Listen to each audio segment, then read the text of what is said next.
Yep. So gamification, right? And this continues with this performance mindset, right?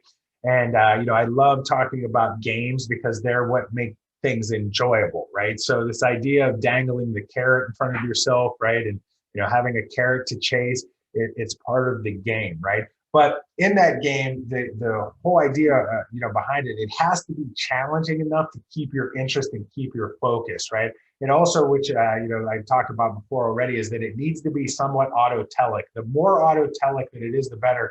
Meaning autotelic means is that you have control over the outcome, right? The more that you have control over the outcome, the more that you'll actually enter into the flow state, and the more that it'll be enjoyable. So, in this idea of it being challenging and attainable, this is that idea of aligning your self-image with your self-efficacy, right? So if you have a game or a goal that you're trying to achieve, or a game that you're playing, and your competition is either too high or too challenging or too easy, right? You're not going to find that enjoyable. You're either going to get your ass kicked, right, and not find it enjoyable, or you're going to get bored because the challenge isn't there for yourself, right? So you have to kind of find that Goldilocks zone and find that sweet spot. But for most of us, games inherently create that because the roles are set. You know exactly what they are, and inherently, some of the rules in certain games create that challenge and that autotelic experience that you need. And that's one of the reasons why you kind of get lost while you're playing games. It's the whole idea of flow and being in the zone is that time either seems to slow down or it speeds up, and you kind of realize a few minutes later you're like, oh wow, I was in the zone, I was in the flow, right? And one of my favorite quotes is, once you've tasted that joy, you will redouble your efforts just to taste it again.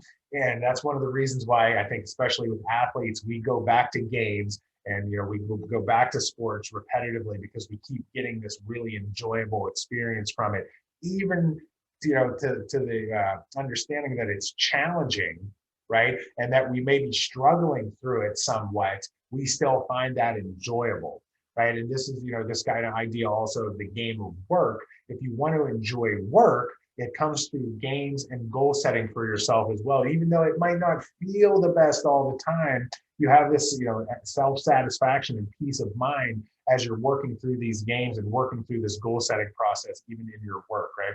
So the infinite game versus the finite game. And there's a book right now out by Simon Sinek called The Infinite Game. And I had got into game theory, a while back. This idea you have zero sum games basically, and that you have the total number of winners and the total number of losers equals zero, which is typically the games that we see, and that would be what you would call a finite game, right? And primarily in a finite game, we know when the end of the game is going to end, right? Baseball is 7 or 9 innings, right? A wrestling match is 6 minutes or 7 minutes. A football game, is 60 minutes. Same thing with hockey and basketball. We all know where these definitive timelines are, right? And in these finite games, right, it's really like, again, it's a competition or a sport to try to see who's going to win at the end of this game. The whole idea is getting to the point where you're going to win, and you're going to achieve some goal at the end of this time period. Well, an infinite game is kind of the opposite, right? An infinite game is, the game in and of itself, the whole idea of the game is to keep it going, right? So now we have sports on one side, and the infinite games are kind of a little bit more like relationships in business. And basically, the argument, simply is on two ends. Like in business, right? We have a tendency to say, oh, we're going against these competitors, right? But in reality, you're really competing against yourself. It's this you versus you thing. There is no real competitor. It's something that you create in your mind to say, oh, that's my competition right there, to kind of drive whatever goal setting and achievement that you're trying to have. But the real goal of a business is to keep it going, right? To win the game in an infinite game, right? It's that the game continues, right? So marriage and relationships with your friends and family are the same way, right?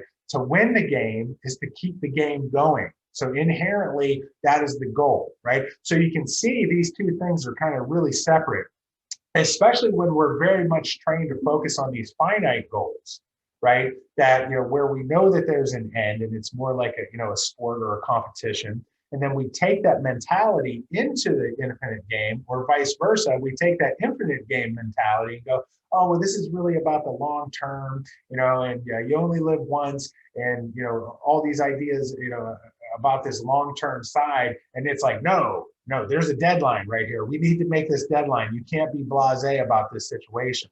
And, as I've learned about this, over the years, I realized that this is kind of what separates everything.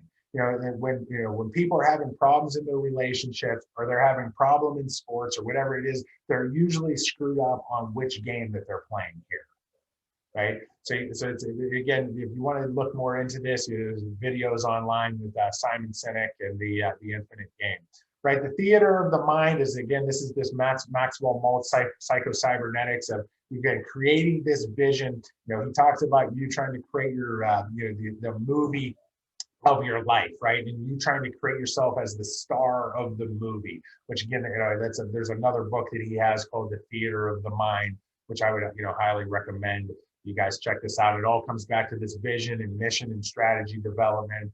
And,